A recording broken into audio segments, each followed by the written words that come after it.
Okay, welcome everyone to our next Newcastle Youth Studies Centre seminar series. Today we're really lucky to be joined by Dan McQuillan from Goldsmiths, who's going to talk to us about his work from resisting AI to decomputing. Before we get going, I'd just like to acknowledge that we're meeting on the lands of the Wabikal and Worimi peoples, the campus at University of Newcastle. Pay respect to elders past and present and acknowledge any Indigenous peoples that are here today. Um, so, Dan, I'll get you to get started. The format is essentially you'll deliver your talk, and then we'll take some questions from the audience via the chat, and we'll be able to relay those to you, and we'll have a bit of a discussion at the end, and that'll be it. So, again, thanks for joining us, and interested to hear what you have to say. Yeah, thanks very much. Just to check you guys can hear me okay? It's all good? Fantastic. Yeah, well, before we start, as you can see from the slide, I just want to say actually that at Goldsmiths, we are currently on strike because we were taking action short of a strike against another round of mass redundancies, and then the management imposed 100% pay deduction, so now we're on strike. So if you do know of any institutional group that could donate to our hardship fund, the URL is on the slide there, which is goldsmithsucu.org/support-fund. So that would be great. See if I can make the slides move. Yeah. You see a new slide now? Yeah, intro slide. Great. Thanks very much. Just to check it's working. Well, obviously, I'd like to thank Steve for inviting me today. I'd also like to congratulate him for putting together what looks like a pretty awesome set of video interviews for his course. And I'd also like to apologize for the technical hitch, which I'm pretty sure was at my end, although I still don't know quite what was happening. So there we go. I'm going to give what I think is a relatively short talk, which does go from a critique of AI, sort of rooted in Resisting AI, which is a book that I wrote, and sort of goes through a diagnosis of what I think is the current, what I describe as the current techno-political moment, through to a set of proposals which I call decomputing. And yeah, well, I hope it will throw out some points for discussion at the very least.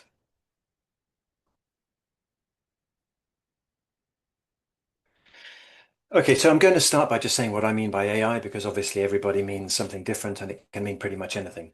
So what I mean by AI is actually quite specifically neural networks and above, or neural network technologies based on neural networks. So that is chatbots, but it's also predictive systems, which we definitely shouldn't forget. And I guess the thing I want to say about them is that, well, firstly, in case it needs pointing out, they're not super intelligent, but they are supercharged pattern finding. And their core operations are correlations. There's no causation or world model involved. So, and also these correlations are very much based on reductive and decontextualized abstractions, whatever they tell you about the size of their context window. So really the fundamental mechanism, which mathematically is optimization, but semantically it's about plausibility rather than factuality. So whenever one of these systems, predictive or so-called generative, whatever they're doing, if it seems right, it's operationally, computationally no different from when we would say, oh, it's hallucinating or whatever.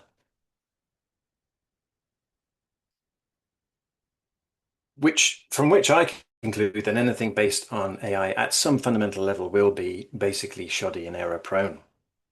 But saying that AI is a bit crap is not the same as dismissing its power to cause harm. Because we're reminded every day that AI can, for example, threaten jobs, whether or not it has any capacity to actually substitute for them or replace them or whatever. And actually, I think the collateral damage that comes from this very unreliability is actually, in some senses, an unacknowledged feature, in the sense that cruelty is often the point, which I think we have seen everywhere from machine learning to from welfare machine learning and welfare systems to military applications. And this current wave, that we're immersed in, which is really foundationally driven by large language models, this slopification and this invitation to cognitive offloading, so-called, is really the antithesis of critical thought. And I think what LLMs, for example, are doing is sort of enacting for everyone what some disabled people call techno-ableism, which is a kind of redemptive forcing to the norm via technical means, even though the underlying idea of the norm is, of course, exclusionary and ultimately based on capitalist productivity.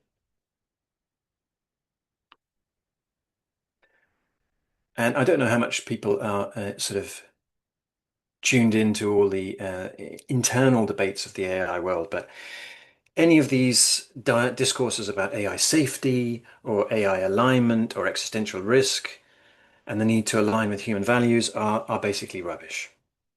Because AI is very much already aligning with our deepest social values, if you like to put it like that, with our deepest social dualisms. So we can argue about a particular AI system, is it more or less biased or whatever. This is pretty much overruled by the fact that they all operate as a kind of race science. They operate with clustering based on superficial differences and similarities and obfuscation of structural factors. This, as a mode of ordering, maps directly uh, onto racism as an ordering principle. And on top of that, as if we needed it, um, we're seeing very, very much right now the emergence of these kind of state corporate alliances around AI. And I think they really resemble colonial era ventures, like the East India Company, because they are very open about their ideological interventionism, and they have a militarized focus on the security of their mineral supply chains. And it's not simply as well that, AI makes it very easy to generate non-consensual porn, but I would describe the whole of AI, the AI apparatus, as Epstein tech, because it is a concentrated network of masculine power, which enables abuse at scale. So, I'm to complete this denunciation, I guess, I would say AI is an amplifier for racist, colonial, and patriarchal dynamics of our current society, which is kind of the thing I was trying to articulate a few years ago when I was writing Resisting AI, because I was writing about the need to resist it. And in actual fact, as well, from the subtitle, you can see an anti-fascist approach. And the reason I wrote that is because, as we can see, I think much more obviously now, the correlational nature of AI makes it essentially a kind of computational conspiracy theory. And in Resisting AI, what I was trying to argue is that it amplifies what Hannah Arendt called thoughtlessness. So the inability to critique instructions, the lack of reflection on consequences, and a commitment to the belief that the correct ordering has been carried out. And the also in Resisting AI, I was trying to highlight the I in AI. So the I in AI comes directly from Galton and Pearson. It comes directly from the concept of intelligence that was developed to support or to really justify the British Empire through racial supremacy and eugenics. And this isn't just historical laundry. I think that's the important thing, because AI's operations also produce essentialized stratifications. And actually, I'll do a quick shout out here in case people haven't heard of it. There's a new documentary, and I'm saying this, the disclaimer is that I'm one of the many talking heads on it, but there's a new documentary out called Ghost in the Machine about AI, and it's doing the rounds at the moment, and it's very strong on these kind of roots of AI. So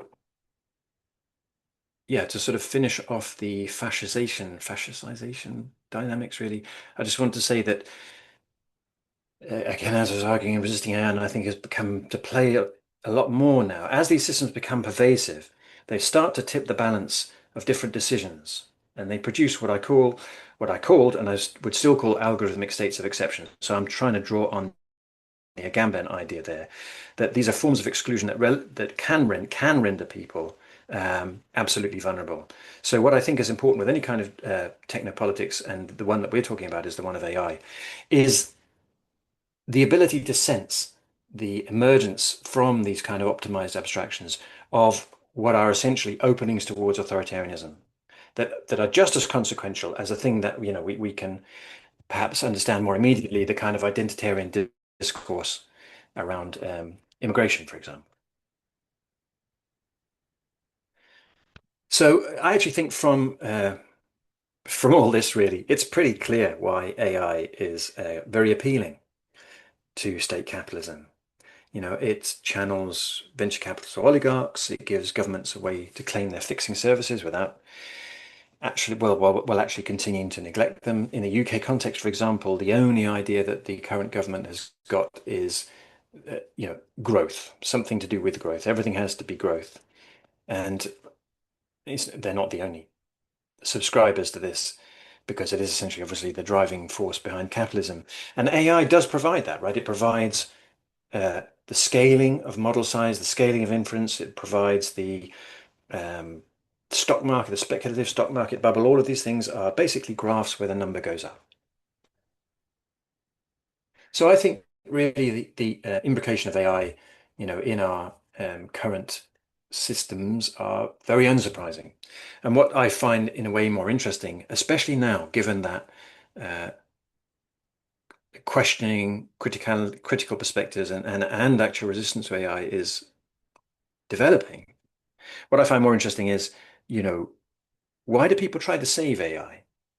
So, for example, trade unions and people on the left seem very keen to interpret AI as, another form of automation.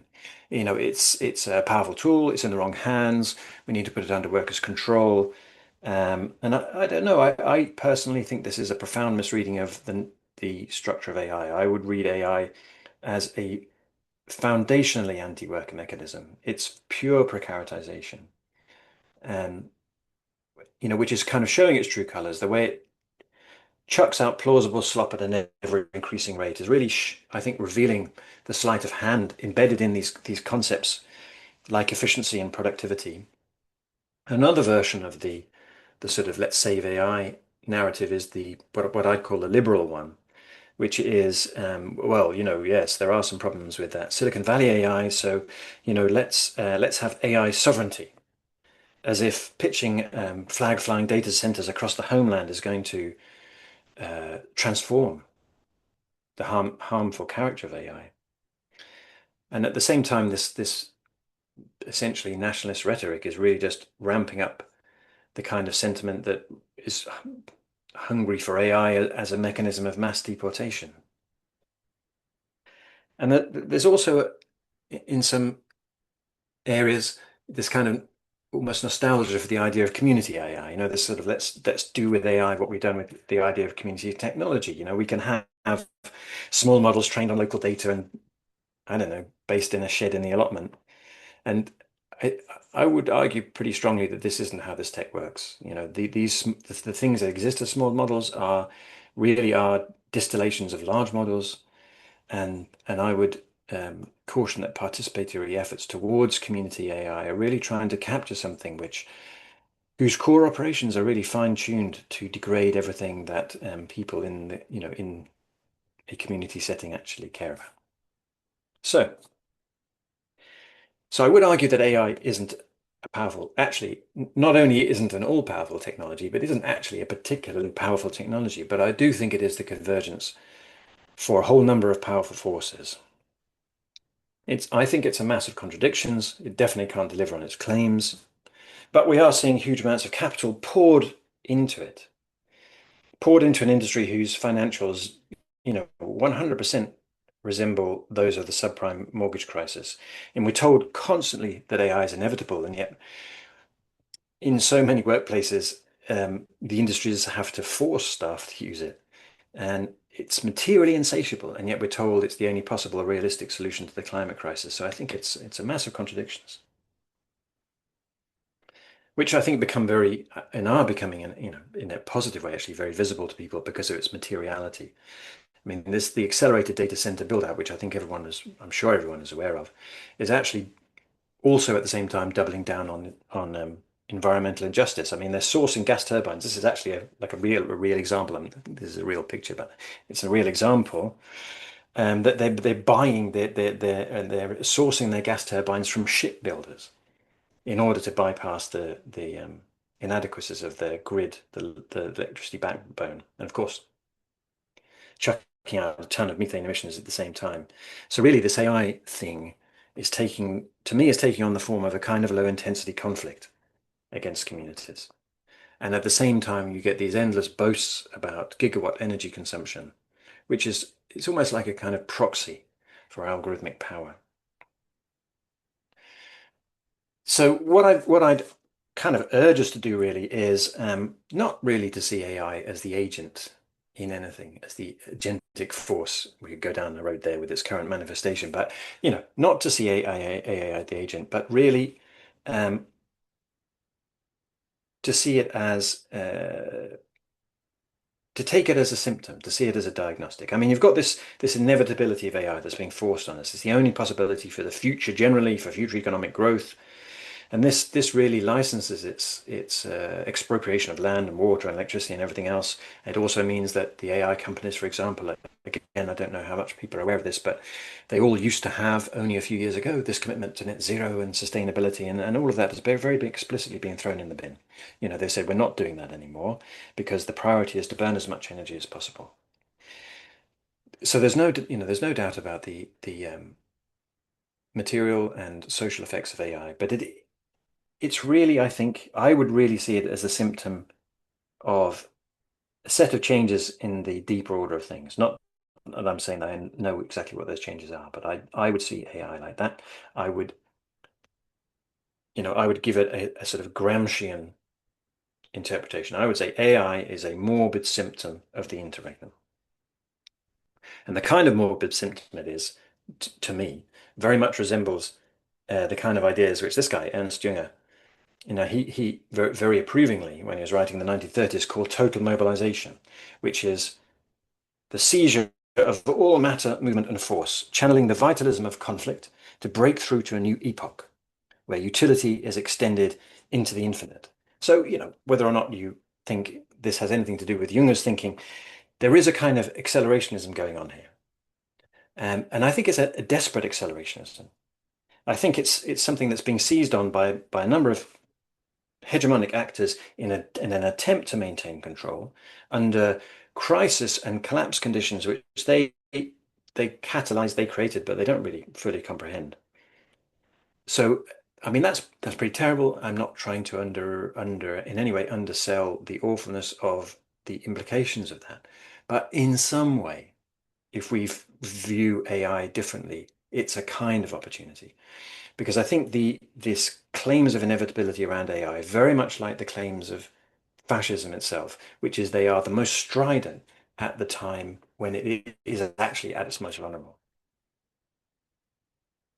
So, my attempts to sketch out a possible set of approaches to AI or as counters to AI at this point, I would call decomputing.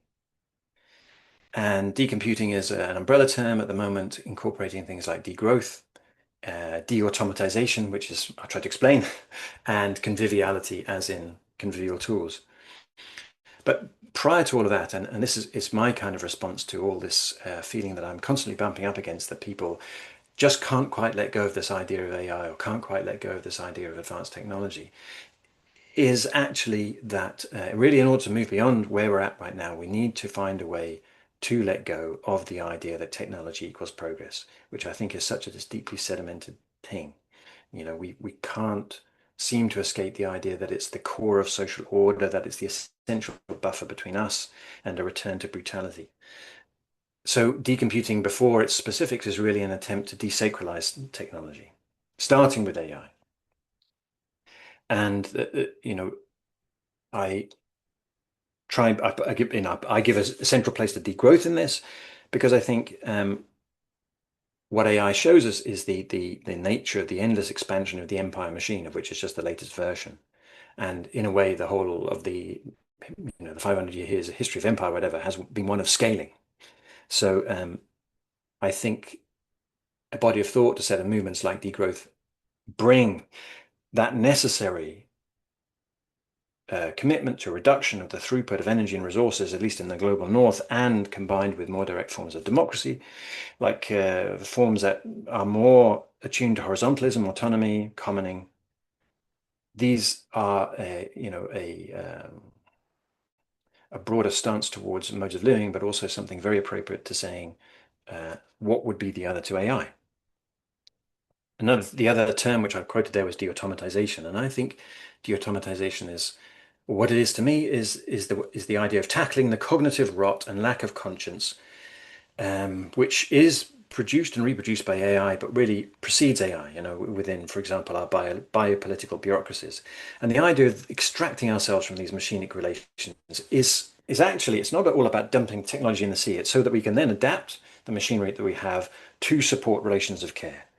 It involves a bit of de-datification, definitely. I mean, in the UK, we've just had the Data Use and was it Data Use and Access Act, I think it is, which is like one of the most egregious sort of data sharing things. We've all got Palantir in the NHS. I mean, de-datification is also critical because that drives what Aimé Césaire called thingification. That's the turning, the means by which we're turned into things that can be manipulated and thrown away. But also because of this drive that is still behind AI, this claim to kind of positivist epistemic authority, this view from above. This undermines our ability to resist because it undermines our ability to act from our own situated standpoints.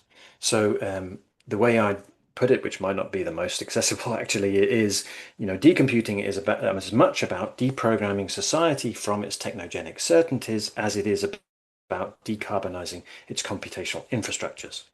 So the kind of thing that I would promote as a starting point for alternatives is drawing heavily from Ivan Illich's ideas of conviviality. So when he talked about tools for conviviality, which is the book I'm referring to really, he meant machines like computers, but he also meant productive, what he called productive institutions. So that's institutional arrangements that produce intangibles like education or health or care. And his purpose in this book was to lay down criteria by which the manipulation of people for the sake of their tools can be immediately recognized. And he was aiming for conviviality, which is a bit of an open concept, but it included the idea of autonomous and creative activity that rather than produce rather in the place of producing conditioned responses or automatizations. Now, that idea didn't stay in the 1970s. It has been updated. There's a thing called the matrix of convivial technologies, which I think is a really handy set of criteria which we should be applying when developing any kind of tool or tool system, because it sets out, if you like, the necessary limits and constraints, for example, in relation to the effect whatever system is going to have on how people relate, on the environment, on its potential for adaptability to local contexts and all of that kind of stuff. The point of all this really being care, actually. I think that a convivial approach is a commitment to care because extracting ourselves from these automatized relationships is trying to escape the way carceral perspectives get coated with this kind of computational legitimacy. So really, instead of keeping a human in the loop, which is often the thing you hear about our responsible AI or whatever else, I would argue that we need to remove tech, we need to remove AI and any tech like it from the loop altogether, so that we can focus on repair, so that we can focus on our shared vulnerabilities and dependencies, so that we can reject eugenicist abstractions that marginalize people as unproductive or inefficient or whatever.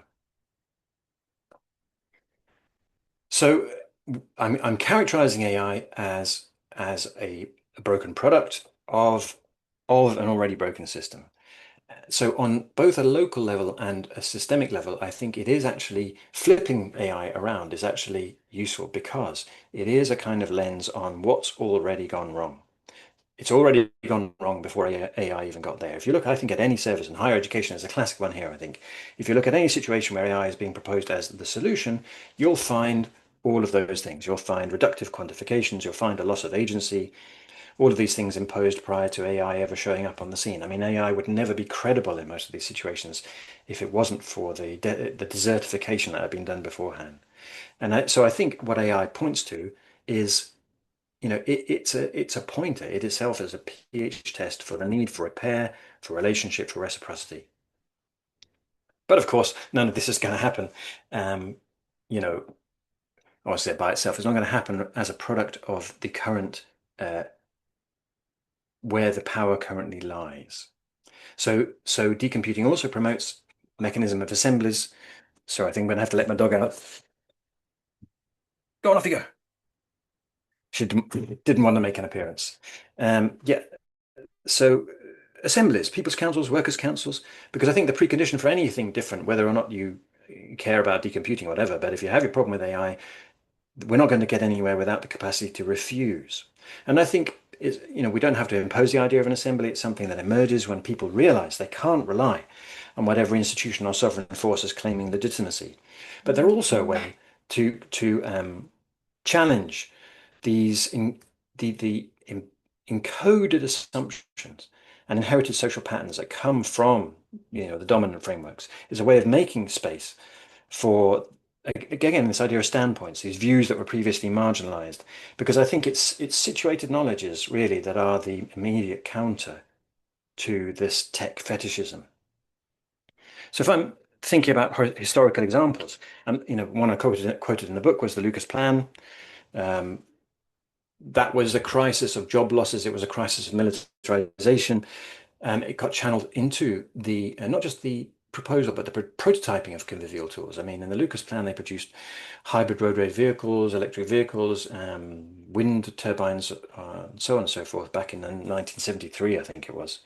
Or we've got the contemporary example, which is this one, the GKN Factory Collective, which was a car plant slated for sell-off, and it was occupied by the workers who formed, I mean, I'd call it a people's council, an assembly with their community and with some local academics, and they switched to the climate-friendly production of cargo bikes.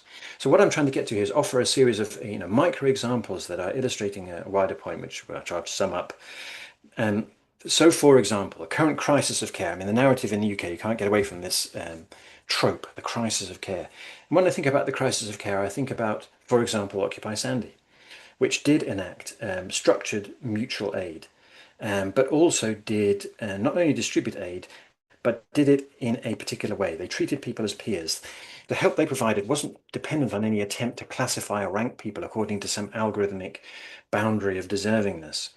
Or if we think about the energy crisis, which we're right in the middle of and is undoubtedly going to get a lot worse, I would think of the solar power co-ops in Puerto Rico, Casa Pueblo solar power co-ops, and again, a result of being abandoned by the state in a situation of crisis. So what I'm trying to illustrate here is this idea of decomputing as addressing the immediate problems of social reproduction through prefigurative infrastructures. And those infrastructures being technopolitical, in the sense that they combine a social form, like something like sociocracy, with a more appropriate technology, which could be something like slow computing. I definitely think what I'd call AI overreach, which is this kind of problem opportunity, that what AI overreach tells us is that we're already under emergency conditions, that the forces that have created all the crises in the first place have no intention of even meeting our minimum needs when they have this option of accelerationism. And I think it makes it obvious, as if we needed AI to make this obvious, that we are all increasingly expendable. And that the only guardrails we can rely on, which is a term from the industry itself, are not this ridiculous idea of system prompts, but the actual resocialization of vital resources like energy and water, supported by, following this theme of infrastructure, supported by frugal, adaptable, and fixable tech. And I think the opportunities will arise kind of whether we like it or not, and most of the time we won't like it. But the opportunities will arise because of the cracks in the current state of things. So it's not really optimistic, but what I'm trying to say is that the opportunity, at least, that the fracturing of the current system creates spaces for interstitial resistance where these arrangements of layered and mutual infrastructures aren't are not only just conceivable, they are also necessary, and they are also actually a lot less complex than the kind of technology we're constantly being told our whole future depends on. So in summary, I have no idea how long that's taken. I'm sorry, I didn't do a timer. Um, I think we are in an interregnum in some way, in the sense that we are between periods of fixed order, not to laud in any way the order that came before, but there's clearly a series of rapid shifts going on. And I think we're in serious danger of those shifts incubating actually far more explicitly fascist order. But I think what this could become in some way is an opportunity for shifting the idea of order itself. If we take a destituent approach to existing power, if we're refusing to feed the machines of AI and refusing to feed the machines of the system itself, we can try to convert these interstitial responses that will arise out of struggles of social reproduction into some kind of infrastructure of a collectively governed commons as a starting point for systems of livability and survivability. That's it. Thanks very much. Excellent. Thanks so much, Dan. You've given us a lot to kind of think about there, and I'll wait to see on the chat that if people in the audience want to ask some questions, but I suppose I've got a couple to start off with. You mentioned a concept, was it sociocracy? Mm. Can you tell us what that is?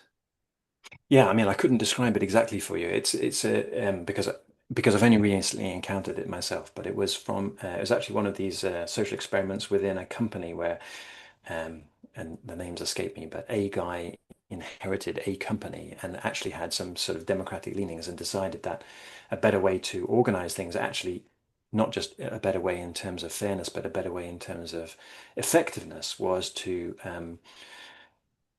have a form of ordering that's a bit like nested assemblies. So you have kind of circles, I think, is the essential component of sociocracy.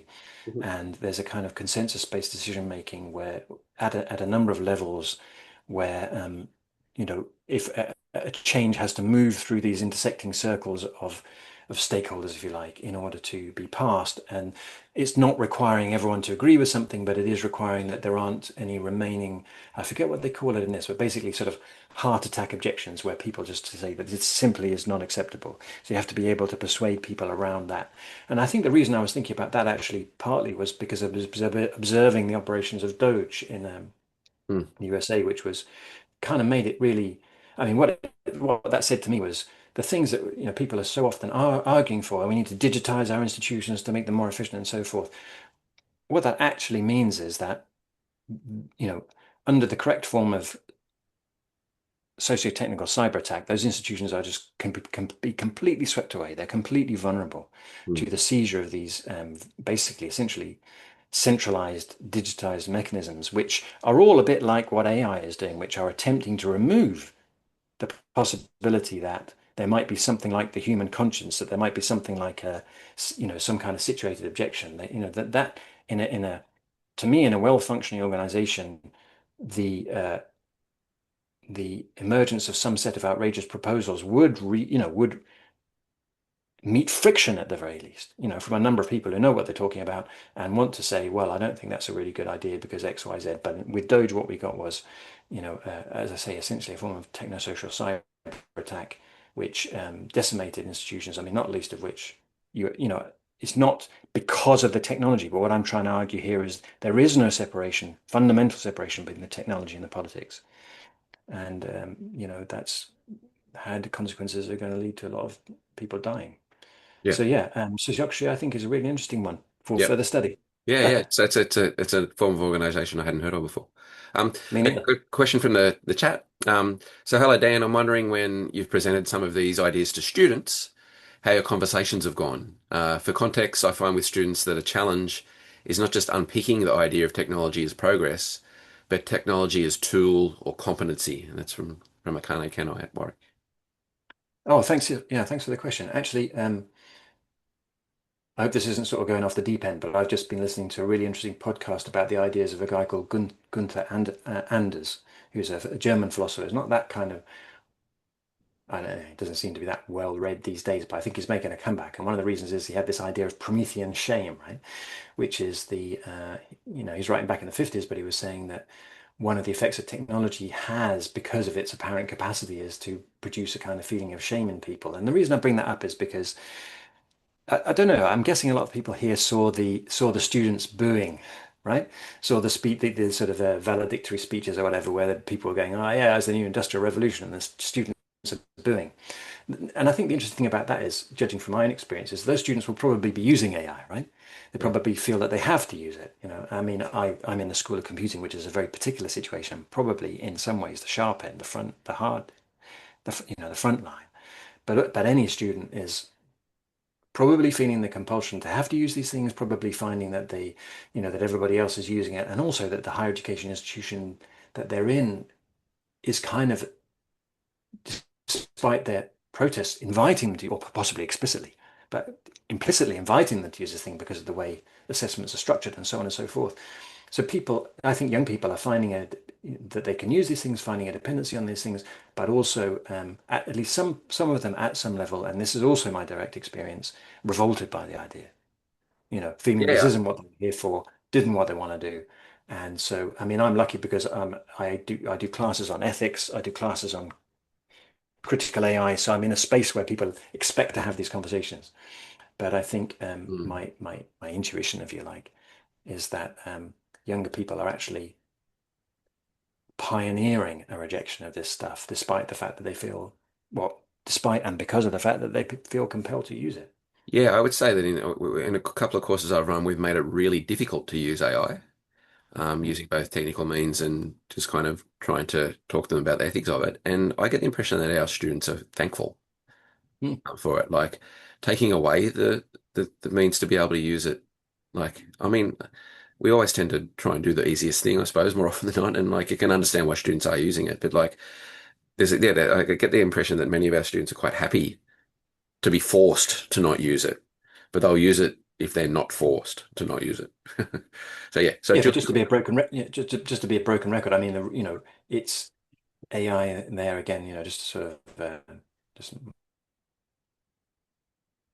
just that where the education systems that we currently occupy have already gone wrong to a point where um, the process of which that we normally consider to be education can be so easily automatized by these techniques means that there's something already fundamentally wrong, even though we are all every day trying to make it right.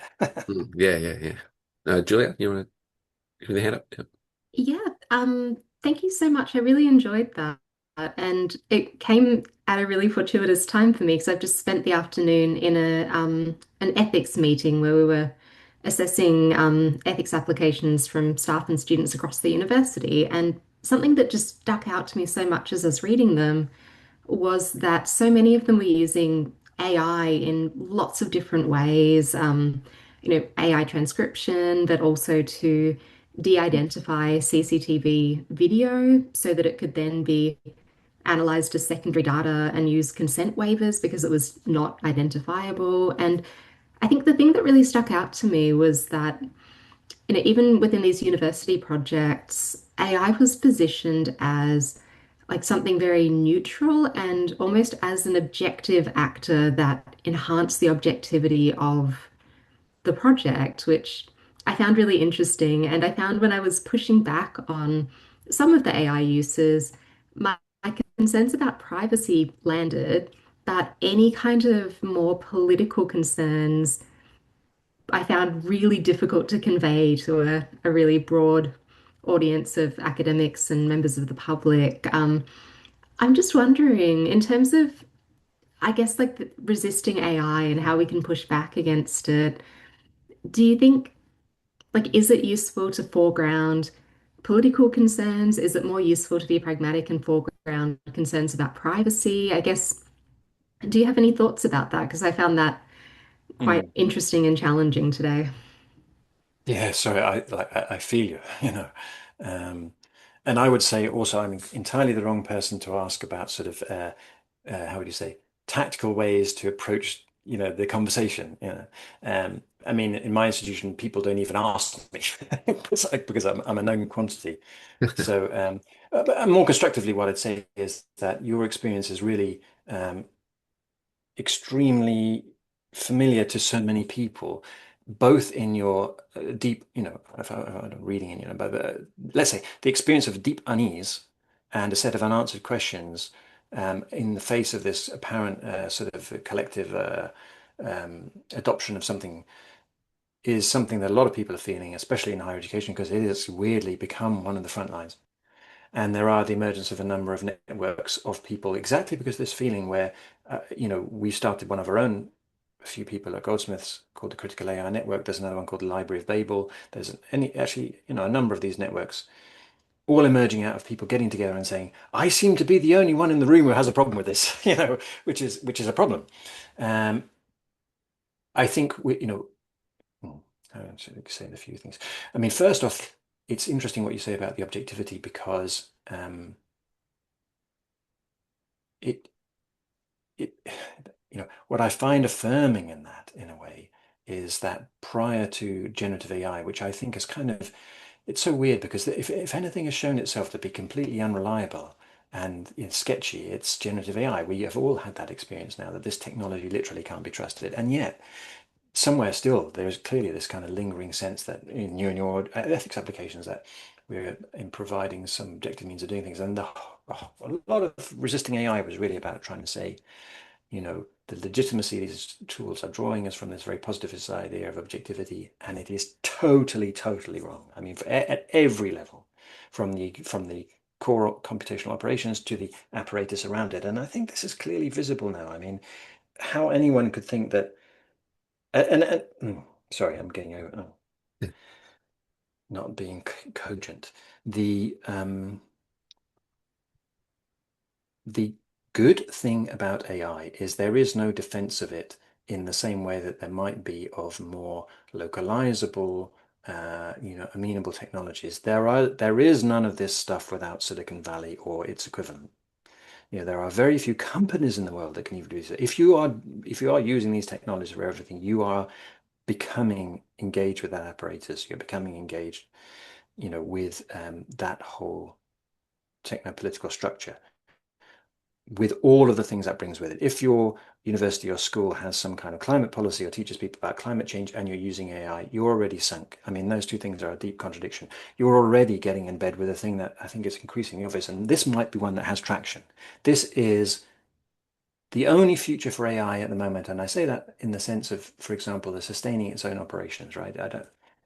The costs of AI are so ridiculously under how would you say, unrealistic at the moment. It's like Uber in its early stages. They're selling this stuff at just an unbelievable loss. They're losing billions and billions of dollars, and that has to be recouped at some point. And the only way I think to recoup that, and I think this has become increasingly obvious, and it goes very much with our times, is the military-industrial complex. There is nothing else. AI is weapons tech.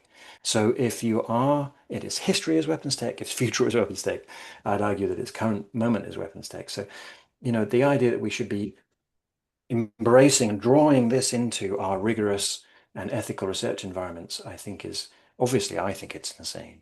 But I think perhaps there are arguments around environment militarization, but as well, just the sheer shoddiness of this technology. I am so alarmed. I attended a webinar with UK social workers where they were so enthusiastic about using automated transcription because they've been put into a position where they will have workloads of like 300 clients a day or some ridiculous whatever. And so they're desperate for something that's going to save time. And there's just no understanding that this stuff is not transcribing what you say. If anyone says they're using AI transcription tools, that's not what it's doing. It's synthesizing an approximation of what would be a transcription. Right? That's not the same thing at all. It is inevitably going to contain errors. The better the machine is, the more hard the errors are going to be to spot, but they will be in there. So yeah, I'm ranting a bit. No, that's our experience with our interviews as well.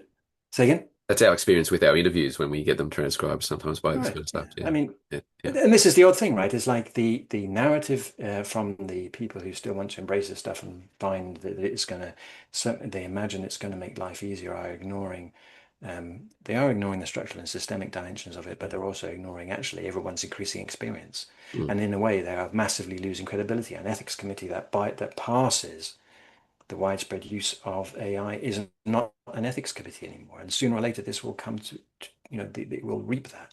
Yeah. If we got time for two more questions. One, Julia Coffey, do you want to ask yours rather than me read it out? Yeah, I'll ask mine quickly because I'd love you to answer Diana's as well.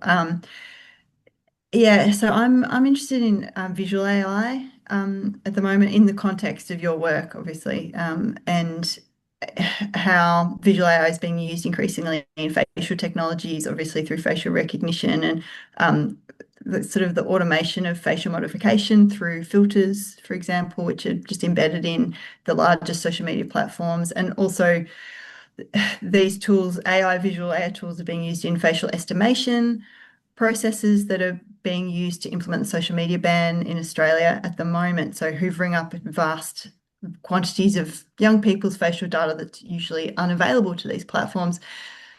So I wonder if you have studied or in particular or looked at the kind of particular, I guess, capabilities or so-called capabilities or consequences of visual AI, just because the visual medium is obviously something that is such a powerful one in our current society? Yeah, I mean, the short answer is no, in the sense that I haven't. But what it's making me feel is, we are so focused on large language models in a way. They're the sort of cutting edge of what's going on, and um, they are the bit that sort of dismantles our natural immunity to technology, because that's the bit that seems to simulate the presence of another, that seems to present the presence of another Mm. intelligence, because we assume that it's there, and that legitimizes so much other stuff. And yet, what I'm trying to get to is, I think there are areas of contemporary AI, and I was trying to highlight the predictive one, which I think is still very much at play. But I think also the consequences of the visual image field around AI is also, it's not neglected exactly, but I think some of the consequences of this are going rapidly unnoticed, except perhaps in some situations where the shit, to coin a phrase, the shit really hits the fan, like you were saying around the age verification thing. We just had this thing in the UK where the government are now going to, I'm sure you guys have, well, I suspect you guys have heard of this, but the narrative in the UK is all around this idea of small boats, about immigrants coming across the channel and so on and so forth. And there's that one of the controversies in there is unaccompanied asylum seekers, young people. It's the same thing, age verification, and they've just announced that they're going to basically use AI age verification on the beach, in order Mm. to decide whether to chuck somebody, well, probably not straight back in the sea, but in a detention center or whatever. So I think it's ridiculous. And I was just actually, as you were speaking, I was just kind of thinking how weird it is that. Have you come across the term token maxing? So No, is that something familiar? So token no. maxing is this, yeah, it's kind of weird, right? So the see the cutting edge of AI at the moment is agentic AI. And actually it would be really interesting to wonder, which I haven't thought of or seen anything about, is how image, the sort of image dynamics of AI, its image recognition capacities or image production capacities are in any way enfolded with this idea of agentic AI. But what agentic AI is, it's the thing. It's the thing that's going to do people's jobs, because what they are allegedly AI tools that you sort of can give a job to and it will go away and do something. And the reason that they can simulate that is, what an agentic AI is essentially a large language model in a loop that's connected to various tools. So this is a large language model that doesn't sit in its box or whatever. It can go out and, not just read the internet, but can go out and alter your diary. It can make payments on your payment card. It can log into your web system or whatever. So it's basically, anybody with half a brain can see this as like a giant car crash in the making. But the other thing about it is that, because it does have the capacity to, let's say in my area, Claude Code, for example, is de rigueur now. If you're working in as a coder, you're just forced to use this. You're forced to use it to keep up with your colleagues who are using it, but you're literally forced to use it, right? So Amazon, Microsoft, um, Anthropic themselves, all of these organizations are literally forcing their workers to use it, literally counting the number of tokens that they are using, right? So tokens are the basic thing that a large language model produces, and you are measured in your work performance and how many tokens you are using. So that's where the phrase token maxing comes from. And obviously token maxing is just a kind of vibe on looks maxing. And I was just kind of like, as soon as there's something very, very weird going on here, where this Mm. disturbing, outright kind of weird, some misogynist fucking visual aesthetic, Yeah. and this idea of maxing out on our technological frameworks, have kind of adopted a name. I thought it was just a kind of catchy Mm. neologism, but I think there's actually something more to it. So I mean, my short answer is that actually I don't have any sort of visual. The world of images and aesthetics is a little bit of a foreign land to me. But I think it's, first off, I think it is a neglected area, and secondly, I am wondering. For me, the really interesting question is right now would be, what is the role of agentic AI in the production of, or in the image, the circulation image economy? I don't know. I think that's a really interesting question. Mm. Mm. Yeah. So might conclude with the last question from Diana Johns. And then I think this question kind of speaks to some of the maybe the way that kind of the politics of that you're talking to at the end may or may not be able to come about. So it's thanks Dan. I wonder how you reconcile or distinguish the enchantment with which some people engage with Claude, for instance, as a thinking partner, for example, and therefore possible a kind of convivial tool as a kind of convivial tool, and the instrumental kind of use, like students using AI to summarize readings instead of doing the reading themselves. How might we desacralize? I think that's the word you Mhm. used. That this kind of enchantment. It's a great question. Yeah, yeah, great. I mean, as the other question is a great question. I mean, thanks so much for having questions and responding to what I said. And yeah, I my immediate thought actually is of a class that I finished teaching last term, which was on critical AI, and they're a really good bunch. But also, as you sort of go around the class chatting to people while they're doing exercises or whatever, discovering how many of them were quite open about the fact that they used AI for relationship advice, for example, and life advice in general, which I knew. I kind of read stories of people, but it was really interesting just to talk to them. And I mean, I honestly, it makes the hairs on the back of my hand stand up when I encounter that kind of thing because for me, you know, it's disgusting that people have made a machine that can simulate things like empathy to the point where people actually respond to it. I think that's a something for which people should be held accountable. It's because these machines are very quite carefully designed to do this. I mean, their capacity to interact weirdly comes actually directly from this obsession with alignment, this obsession of the doomers with AI safety. That's Anthropic, and this idea of instruct GPT, which is the thing that came before ChatGPT. So really, it was all just an exercise in trying to make them more like humans.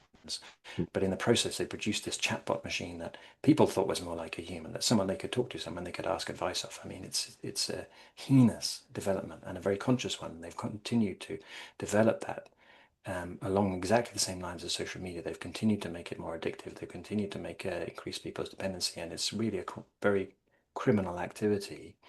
And it just won't end well for anybody. Hopefully it doesn't end well to the extent that people realize they're not getting good advice from these machines. And we know it doesn't end. It can end really badly in terms of the parasocial relations that people establish with these things, which are just algorithms.